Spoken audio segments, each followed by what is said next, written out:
Josh Park here. As you can see, I'm flying solo right now. A little bit of a different format for today's show. I'm going to see, it looks like we got 0 viewers right now. I know they're going to eventually climb up here. Working with a little bit different of a format today. I want to make sure it works. Let's see. Are we live on Facebook yet? We are live on Facebook. If you're just joining us, welcome inside. It's the DEUCE VODKA pregame show. I am Josh Park. As you can see, Jay is not here. I'm pretty sure he's in a meeting outside. I don't know what he's doing. I was going to wait for him, but I know he's kind of doing something else. So hopefully he'll join us halfway through. But that means I want to get lots of questions from you today. We have so much to talk about. Not only do we need to talk about last Monday's game, but also what a freaking pace that was. That game against Montreal was absolutely absurd. So I want you to be a part of the conversation today. Please, please, please send me in your hot takes. Send me in your comments. Send me in what you thought of the game on Monday night. Because if you're asking me, that was arguably, actually, no, it wasn't arguably. That was the best Edmonton Oilers game I've seen. I'm not going to count the Battle of Alberta because that was just on another level. But that's the best Oilers game I've seen since the 2017 playoffs. Like, that was absolutely ridiculous. So if you're just jumping in now, my name is Josh. This is the DEUCE VODKA pregame show. Jay, not here. Hopefully he'll be joining us halfway through. He's in a meeting right now, but I wanted to get the show rolling so we could start talking about that game on Monday. Bring me your hot takes. Let's talk about tonight's game as well. We got lots of people in the comments already. Seth letting me know it's working. Thank you, Seth. Nicholas, what's going on? Keely says, what do you think the Oilers need to do tonight? Anybody? Well, Keely, I'll start with that. First of all, I just think the Oilers need to continue with that pace. Like, what did you guys think of the physicality of that game? Because that's not something necessarily we see out of the Edmonton Oilers a lot. They're not really that physically dominant of a team when it comes to, you know, in a night in, night out basis on a physicality standpoint. Like, they're not a team that's going to run around and just, you know, run you out of the building, just dummy you in that way. You know, they're a highly skilled offensive team, but all of a sudden, you know, McDavid's getting in on the physical end. We saw Leon Draisaitl go at Corey Perry on that one time. So, you know, it was physicality that was kind of the difference for the Edmonton Oilers early in that game. And it was the first period. It was absurd. It was 1-0 for the Canadians, and even in the second period, but then the Oilers came back and they just stayed at it. It could have easily been a game where, you know, going into the third, it's 1-0 for the Canadians, and you feel a little bit discouraged. But yeah, just insane that the Oilers could come back. And can we talk about that Ethan Bear celly on that goal? Oh my goodness. That was absolutely ridiculous. I jumped out of my couch. I was running around my living room when Ethan Bear scored that goal, and he jumped up, and McDavid was screaming at him, and Darnell Nurse was screaming. Listen, you all know I'm the CEO and president of the Tyson Barrie fan club, but man, did Ethan Bear and Darnell Nurse look good together. Let me know what you think about that as well. What are the Oilers going to do tonight with those defensive combos? Who knows what's going to happen, but this is going to add some flexibility to the lineup. Let's get into some comments here. Dangerous Wade says, chase on retribution. Will it happen? And how out of hand will the game get compared to last game? Dangerous Wade, I love you. First of all, yes, that was great. You know, we saw Chason bump into Carey Price in the first period. That goal got disallowed. That snipe from McDavid. Carey Price now out week to week. Well, not week to week, out for a week, according to Dominic Ducharme with a concussion. But, you know, Chason, he's now a 100-goal scorer in the National Hockey League. He's scored 100 goals, I believe, over his career now. And, you know, that's a guy that just has a knack for getting the puck in the net. He gets his body in the right areas. And Dangerous Wade, let us know what you think as well in the comments. I think tonight, the fan in me wants the physicality to be met. The fan in me wants the physicality to be on the same level. Will it get there? I don't know, because Monday was just astronomical in regards to the pace and the physicality, but I hope it gets to that level. Jeremy says, that was legitness. Nicholas, I'm so hyped for the game tonight. I hope I can stay awake. Let's just give a shout out to Nicholas. All of our German friends over in Germany cheering on the Oilers. Colin, it showed we are not getting pushed around. That's right. This is a team that, although, you know, maybe in the top 6, on a size standpoint, we're not that big, but Oilers ain't getting pushed around anymore. This is a physical team. Chris, Jujar being hurt could affect our physical presence. Chris, that is 100% correct. Jujar is a guy in our bottom six that he brings that physicality from that standpoint, but at the same time, you know, if Ryan McLeod gets in the lineup in the next few games here, he's 6'2", 200 pounds. Like, he's a big boy as well. Keeley says, I thought that Smith definitely brought some momentum to the group and same with the Connor and Bear were pumped. Yeah, that Selly was absolutely crazy. And Mike Smith, man, he made some huge saves. Can we talk about one of the hottest goalies in the NHL right now, 39-year-old Mike Smith? You know, I think one thing that the Oilers have lost out on when it comes to goaltending the last few years is just getting that one big save. You need that one big save from your goalie to keep you in it. Mike Smith had a lot of those last game. Nicholas, do you think it was a clean goal for the Habs? No, that's a kick. Maybe I don't know the rule, but I hate that. Either if it goes off your foot, it shouldn't be a goal, no matter if it's kicking motion, or just count it all. Let them kick it in. I know it's dangerous for the goalies, but whatever. Jeremy, Bear is feeling it lately, and I like it. Colin, Bear was flying around last game. Yeah. Listen, Ethan Bear is getting back to the vintage Ethan Bear form that we've seen out of him, especially last year. And that is the type of game that he needs to bring. Ethan Bear could be a top pairing defenseman on this team, but it's just the inconsistency. But if we can get last game out of him every game, yeah, we'll take it. Kevin says more point shots needed. Chris, Smith is playing great. Tendy. Scott, refs are going to be whistle heavy tonight. Yeah, the refs held the whistles last game. They held the whistles. That was a playoff-style officiated game. There was no penalties called, like two. One of them, Darnell Nurse got hauled down and then hacked, I believe it was Nick Suzuki in the face, got a penalty. Nurse was fired up. But I digress. Nicholas, next Monday, Nurse, Bear, Jones, Larson, Kulikov, Barry. You know, I could see Barry get paired with Kulikov just on the standpoint that it could be a little bit of a safety blanket for him at his own end. Listen, I'm not gonna shy away from it. Tyson Barry's not good in his own end, but he's great at getting the puck out of his own end, and he's great offensively. So maybe Kulikov, a big, heavier defensive presence, could be a good safety blanket. Spank Egg, love the shirt, Josh. Thank you. I'm gonna stand up and show it to you guys.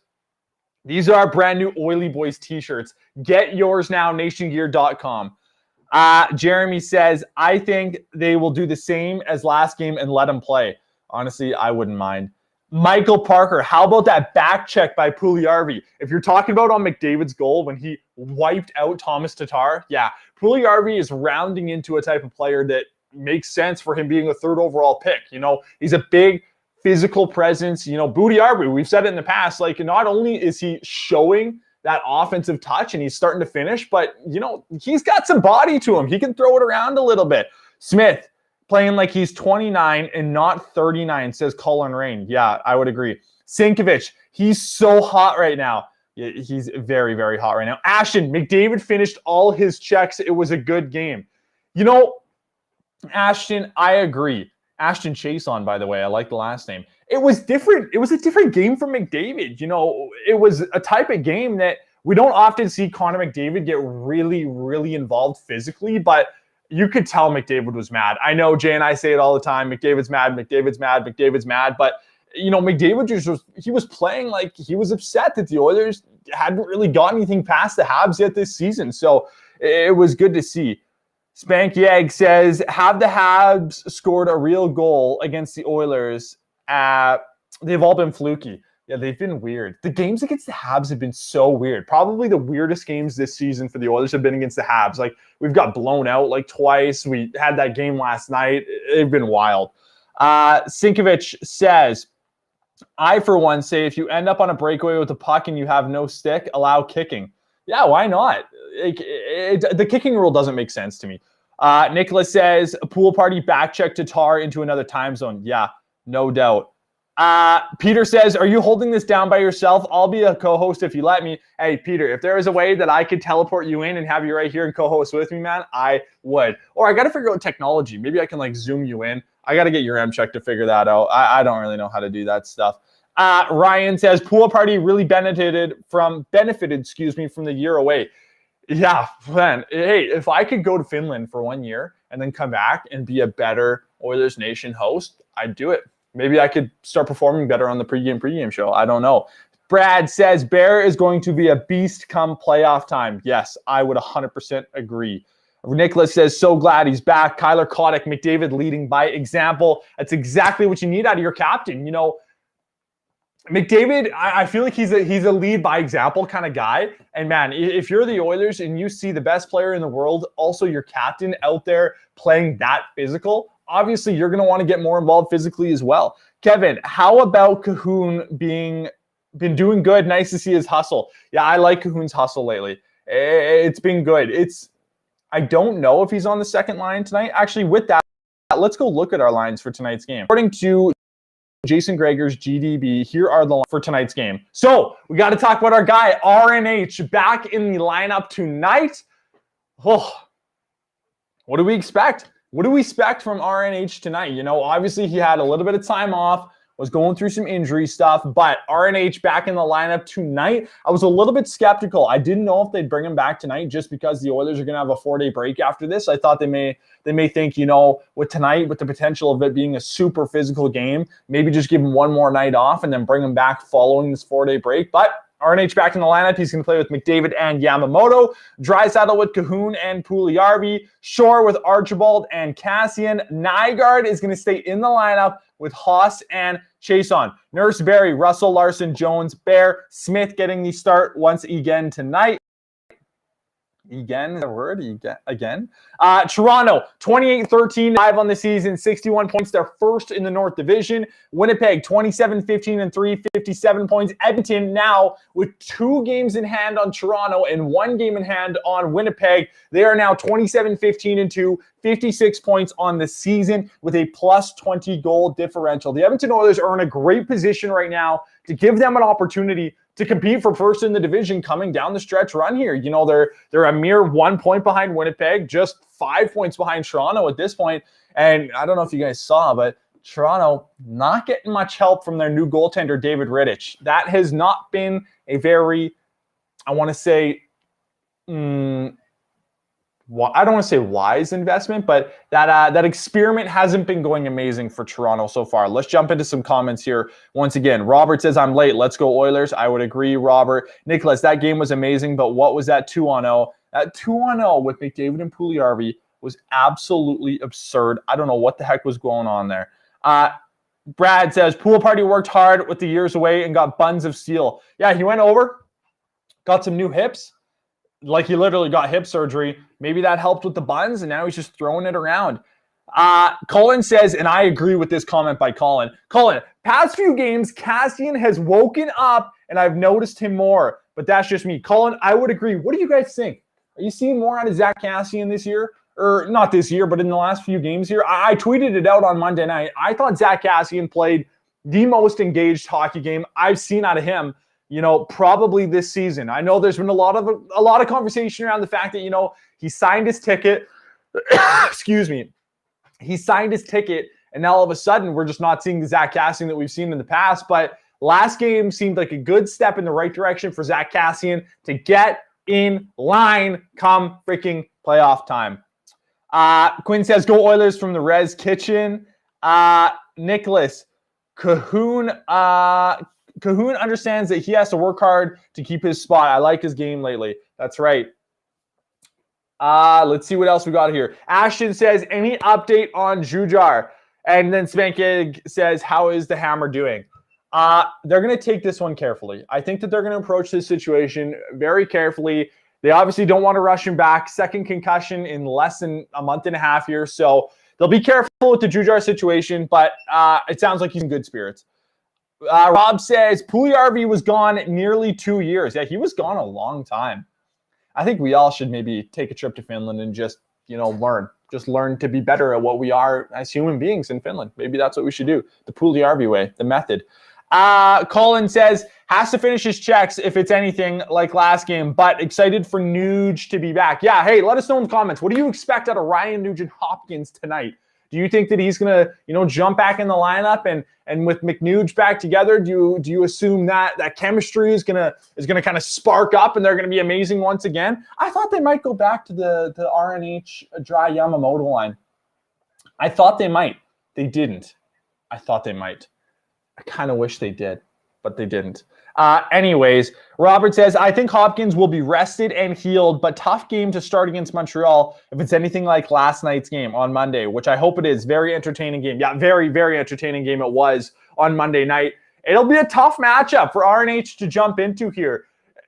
I don't want to harp on it too much because you guys know that I get picked on for being a little bit of an RNH truther. And by truther, I mean the truth is he's been terrible this year. But it's a tough game for RNH to jump into, but he's got to get going. They talked about it on Oilersnation Radio the other day. Which Edmonton Oilers player would you want to pick it up here on the stretch run of the season? Like, who do you really need to see kind of get into game shape come playoff time? And RNH would be one of them. Cassian would be one of them.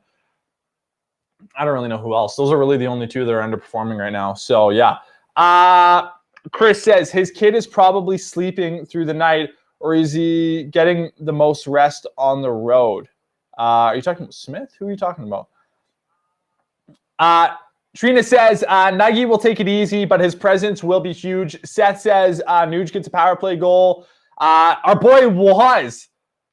Hey, if you haven't seen any of Waz's stuff on TikTok yet, he's new to the nation. He's joining the team, and he is unbelievable at what he does. So Waz, make sure you keep it locked on Oilers Nation TikTok if you haven't yet. And Waz just said, need that Nuge wrist shot back. Yeah, Nuge has got a freaking hard wrist shot. And we've seen it before in the past. He's arguably got one of the best releases on this Oilers team, but this year it just seems like he's double clutching everything. He'll get the puck on his stick right in the slot, an opportunity to shoot the puck, and all of a sudden it seems like he's second guessing himself. And that is what can happen when goal scorers lose their confidence. We've seen it out of guys like Taylor Hall in the past. Nuge had that happen to him this year, but it's okay. Jay's jumping in. He's here.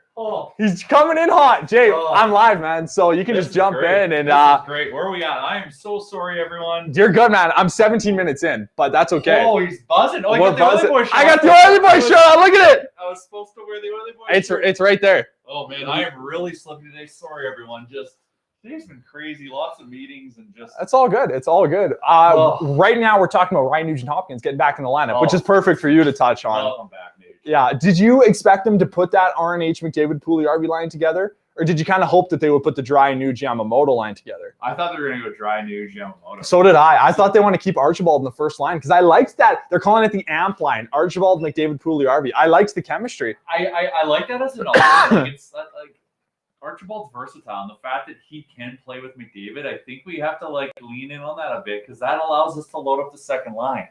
Yes. And that's so important to have the second line loaded up because that just makes us even more of a threat. So I was actually kind of disappointed. Yaremchuk writes that article saying, should Archibald be on the first line? And I know, I saw it. Drinking the Kool-Aid. And I was kind of disappointed to see that it wasn't happening. But I like what they're trying to do. At least it's shaking it up. The second line's got a chance tonight to perform. I heard them talking about this on the radio earlier this morning, Jay. This will never, ever happen, but could you see the potential prospect of Dave Tippett one day going with the three big up through the center? So going McDavid centering the first line, Draisaitl centering the second line, and Nuge centering the third line. Could you see that ever happening?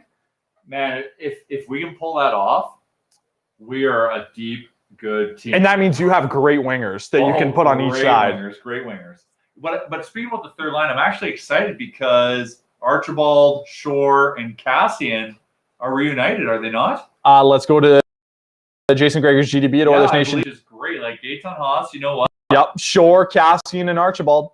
Gaetan Haas back on the fourth line. You did it. You know what, man? You did pretty good second line. He did. He's versatile as well. But It's good to see that Shore's back with those guys because that line's pretty lethal when they're together. Robert King says, there he is, LOL. Michael Parker says, put Jay in, Dog Park Insider. I've seen a lot of buzz on Twitter. I am going to the Dog Park right after this, but it's a game night. So you're not going to see him. But I saw someone else talking about seeing JP at the dog park, and they said they stopped and had a big conversation about dogs and stuff in general. Brad says the king is here. Trina says, awesome show. Need that shirt. I'm in New York City. So we got a New York City viewer today. Oh, so hello. welcome to the I don't show. know, Thank you for watching. What's hello in New York City? Uh, Get the hell out of my way. That's actually probably true. Thanks. Let us know, Trina. Nicholas says, hardworking businessmen as always. Chris says 3 lines would require a decent Nuge contract. Yeah, if you're going to play Ryan Nugent-Hopkins on your 3rd line, he's got to play a good. He's got to get a good team-friendly deal. But that's fair. Or we just no, that's fair. Robert says, do you guys think Dylan Holloway will be in the lineup this year? Playoffs, maybe? No. Dylan Holloway won't be a part of the team this year. Ryan McLeod will be, though. Yeah. And Ryan McLeod likely, I forget who I had this conversation with, but Ryan McLeod likely, once he comes in the lineup, there's a chance that Ryan McLeod won't come out of this lineup for the rest of the year. If he comes in and shows something, he could stay in there not only for the rest, for playoffs especially. Because is he a left winger? I think he's a center, but is he also a left winger? He's a center that will likely play the wing. Because I don't think they're going to want him to center his own line yet. Nygaard's in the lineup right now, so. But Nygaard isn't bringing anything right now. No, he does. I know he doesn't bring anything. That's what I'm saying. Like McLeod can supplant that at a bare minimum. Yes. Okay. What else do we want to talk about? Can you just come up with a DEUCE VODKA player mode off the dome? Should we do that now? Off the dome. Let's look at the lineup here. Yeah. Maybe Nuge. Maybe we should just have a co-joined DEUCE VODKA player mode today. It's just Nuge. Yeah. It's Nuge. Welcome back, buddy. You're playing with McDavid, and you've got the muscle hamster, the honey badger, the muscle hamster. I never heard that. The honey badger Yamamoto going around buzzing, stripping pucks from guys. This is fucking. Yep. Glad to see that you're back to health and back playing. This is another big game. I don't know if you noticed on Monday. Have you talked about Monday's game? Oh, yeah, we talked about Monday's game. Let's talk about that Ethan Bear goal and the celebration. I was so fired up. That Selly, that goal, McDavid was so fired up. Ethan Bear was so fired up. This is what gets me excited. And this is where I think, there might be something special happening this season. Yeah. This team is playing for each other. Yes. They really want success for one another, and they're willing to go and battle for one another. And you just see, I got goosebumps. I got the goosies. So many goosies. That was amazing. And that game was like that was a playoff game. And Montreal came and played heavy hockey, and we stood up against it and pulled off a very important win. Yep. And best believe when Puljujarvi got his second point, I jumped off the couch. Did you bet over 1.5? Yes. Oh my goodness. Part of my advice from last game. Yes. I'm fist pumping. My girlfriend's like, you never get off the couch for anything like that, because normally I'm just like sitting there in the zone all grumpy being like but I was jumping around. I was jumping. It was so good. That was such a statement game because Montreal came and played heavy. Like they were in playoff mode. And Robert says, I'd have to say it was probably one of the best Oilers games I've watched in a long time, possibly ever. I said this at the beginning of the show. I think I'm not going to count the BOA against Calgary at the end of last season or 2 seasons ago, but that is the best Oilers game. A Monday night game against Montreal. That's the best Oilers game I've watched since the playoffs in 2017. There were so many factors going on. That game was so intense. That third period we were buzzing, but we got to tip our caps to one individual here, and that was Jack Michaels. Oh my goodness, man! Does he just capture that intensity so well? That adds another layer, and that was such a good move. Bringing him on the if you want to see how good it was, head over to my Twitter account, Josh T. Park. I tweeted out a full 2-minute highlight reel of just the third period, and man, Jack Michaels, and I tweeted out below it. I replied to my own tweet and I said, "Take a bow, Jack Michaels," and he actually DM'd me on Twitter and said, "Thank you." So that made my day. Oh, that's unbelievable, Jack Michaels. So good. I can't wait for playoff mode, Jack Michaels. Yes. Let's see here. Nicholas says Bear will continue where he stopped and will be a force together with Nurse again in the third. Yeah, we're gonna see. I think that Dave Tippett now. Not even on. Oh, that's okay. I'm sure people can still hear you. Dave Tippett will see that that's an added level of flexibility that, Tyson Barrie, if he's struggling a little bit, which maybe sometimes he can struggle. Yeah. He's amazing. But, Nurse and Bear looked great together in that third period.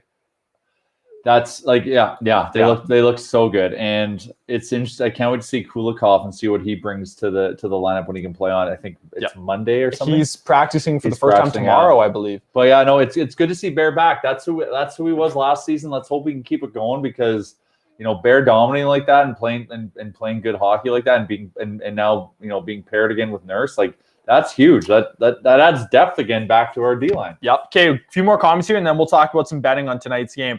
Scott Harvey says Jack Michaels ramps everything up. He is great. Nil says that game has officially put me in playoff mode. That group is special. Our guy Matt Wozniak says nothing against Kevin Quinn, but Jack Michaels getting added to the Sportsnet broadcast, easily the best decision, in this pandemic world. Sinkovich says Jack Michaels is a machine, needs to do every game. Okay, let's head over to the sportsbook here, Jay, and let's see what we have on tap for tonight's game. I have not even looked yet, so this is going to be a black. I had a great betting night last game. I said I was going to bet. I didn't bet. Like, what did I say? I said, and not to, I've just been on a little bit of a heater. Oilers in regulation, Connor over 2.5 points, Puljujärvi over 1.5. That would have paid good, over 1.5 for Puljujärvi. Yeah, it was plus 450. Sheesh. And then I also I was buzzing about Leon. I put $2 on him to get a hat trick, and that didn't happen, but that's okay. That's okay. And then we were down 1-0 right at the end of the second period. Live bet the Oilers win at plus 220 or something like that. Double down just to because I'm like, oh, if they're good. I feel like the score is not accurately depicting how the Oilers are playing. Yep. So that was a nice little night. So tonight,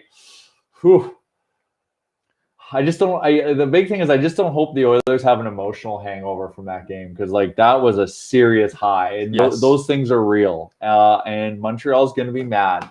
Did we talk about Zach Kassian playing? We did. We talked about Kassian being engaged. Yeah. Would you agree that was probably the best season or best game we've seen on him this season? Exactly. It was a factor, and that's what we need him to be, a factor, especially when these games start elevating. The physicality starts elevating. Like, look at Connor. He was getting mad and throwing hits and going crazy. Yeah. Lead by example. Someone was saying in the comments. Yeah. That whole team showed up. So my bets tonight, like, Oilers are minus 137 on the money line.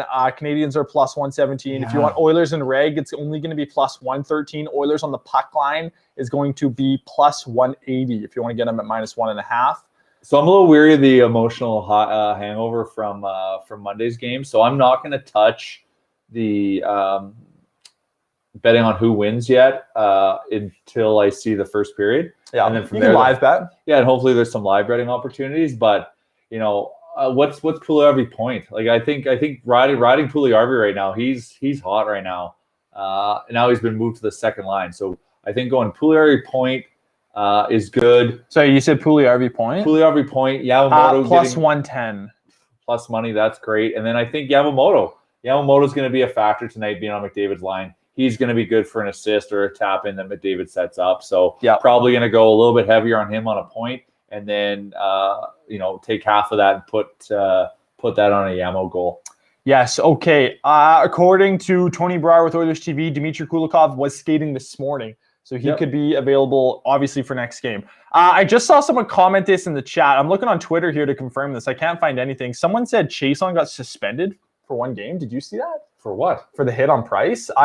Is that Rob really? Says Chason suspended one game. Rob, are you saying he should be or he did get it? Because I'm not seeing Chason suspended anywhere. I was like, nothing was wrong with that. Is that what they're saying he got injured from? Yeah. Well, see, I found that weird too, because usually in today's NHL, like, teams are so close to they keep their cards close when it comes to injuries. It's never a concussion. It's always a UBI or an LBI. But they straight up came out and said Carey Price got concussed when Chason hit him. I don't know what that was. Wasn't the shot to the head he took? No, they were like, Carey Price got concussed because Alex Chason hit him. Like, they were so open and forward about it. I was like, this is so weird. Like, it just didn't make any sense. Nils is going to bet Nuggy over 1.5 points. Ooh, that's a good bet. That's juicy. Nicholas says, do you think anyone will drop the gloves tonight? Maybe Cass versus Anderson? Kind of surprised we didn't see a fight, considering how many fireworks there were in general. Yeah, it was such a tight game.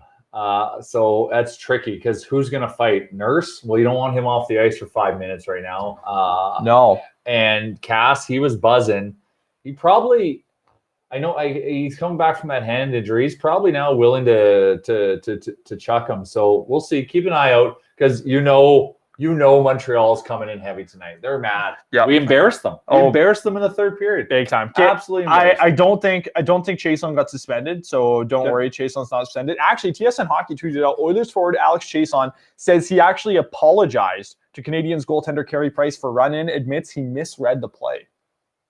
Wow. Yeah. Okay. Yeah. Well, all right, there it is. Good on you, Alex. Admission of guilt. Maybe he got suspended after that statement. Yeah, frick. Scott Harvey says it was the laser Neon Leon shot that hurt Price. Yeah, it could have been the shot too, but it kind of hit him. It hit him like over here. Oh, did it? Yeah, it didn't hit him in the head. I think it hit him in the collarbone. Oh, I thought it looked like top of head. No, because then going into the timeout too, Jack Michaels said like a good old shot in the clavicle or said something, and it made me laugh. But my favorite part of that broadcast is when he said it's like writing an English paper. You just wish you could ask for an extension. I was dying when he said that. I thought that was so funny. I tweeted out. I was losing my mind. It's on my Twitter account. Go listen to it. Okay, anything else you want to say? We're at the 30-minute mark of today's show. I know you've only been here for 13 minutes, but yeah, sorry again about that. It's all good. What do you any thoughts on tonight's game? Like, do you expect physicality? I feel like Montreal is going to bring it again because, like I said, like they came physical. We showed up. There's some pissed off players on their team, and then the fact that we embarrassed them, so they're going to come playing hard because. You know, the playoff tone was set last game. So I expect them to come heavy. Can we still bring in that amount of energy that we brought on Monday tonight is going to be the question that the Oilers are going to answer for us. Because, like I said, like that was an emotional win. It was. So I'm buzzing. I always bet on the Oilers to win. I'm going to wait, though, for live bet to get good odds like I did last game. So just show up. Just do what you did again. Like that was so awesome. That was honestly awesome. Last game for the Edmonton Oilers for, I believe, 4 days now. They're going to have a break. We're not going to be back until today's Wednesday, until next Monday, I believe. Maybe a little bit earlier than that. Let me quickly check the Oilers schedule here. I don't have it pulled up. It's about a 4 days. Enjoy tonight's game. A rematch against the Montreal Canadiens. What was a physical playoff-style game on Monday. Hoping we get the same tonight. This is the Deuce Vodka pregame show. Pick up your Deuce Vodka. Pick up your Amazing Nation beer. You can see we got these new labels going on. And as well, pick up your brand new Oily Boys t-shirts, nationgear.com, and get yourself set up for playoffs. Get some Nation gear. Get some Nation beer. Get yourself set up because we're coming down the stretch here. And it's just about playoff time. Yeah, playoff flags are launching right away. Yes. They are kind of funny. Yes. They were kind of funny because I don't know if you know this, a pandemic happened and we had a bunch of flags for last playoffs. Yeah. So surprise, they're this year's playoff flags with a little bit of editing. We're having some fun with it. Yeah. Hopefully you'll some arts and crafts. Yeah, arts and crafts time happens. So hopefully you enjoy that. Enjoy the game tonight. I'm Josh. This is Jay. We will see you again in 5 days' time.